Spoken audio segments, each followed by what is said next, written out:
O Fernando está mexendo aqui no meu carro. Pessoal, esse aqui é um Uno 2009, o carro está inteirão e ele apresentou um problema aqui na caixa de direção.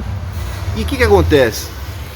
É um barulhinho chato que deveria, pelo que qualquer pessoa iria fazer, consultar um mecânico, ele vai dizer o seguinte: tem que trocar a caixa de direção. Fernando, e não é nada disso, né? Não, na realidade o tema do Uno é crônico. Então o que a gente faz? Normalmente as oficinas, eles mandam trocar a caixa de direção do carro.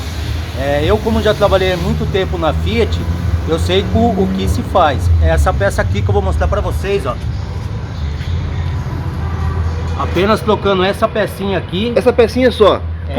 E essa peça eu paguei lá, custou R$7, Fernando. R$7, é bem isso mesmo. A caixa de direção você vai pagar em torno de R$600, R$700 recondicionada, à base de troca. Ou seja, a pessoa vai numa oficina, a pessoa não entende, não sabe o que é isso, pede para trocar tudo. Pede para trocar tudo. E na realidade é só essa buchinha aqui. Trocou essa buchinha, resolveu o problema. Acabou o problema, que ele fica blá, blá, blá, aquele barulhinho. Acabou o problema. Bate ali só para poder ver como é que fica o barulho. O pessoal às vezes não sabe o que é, pessoal, ó.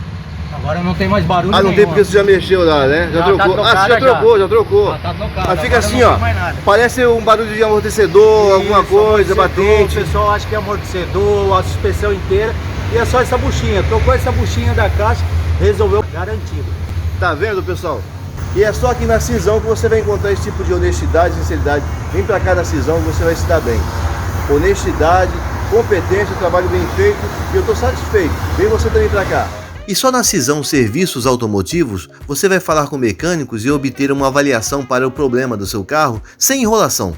Além do bom atendimento, qualidade e bom preço, a Cisão Serviços Automotivos está bem localizada. Ela fica na Avenida Presidente Kennedy, bem em frente ao Extra, no bairro Tupi, na esquina com a rua de mesmo nome, Rua Tupi.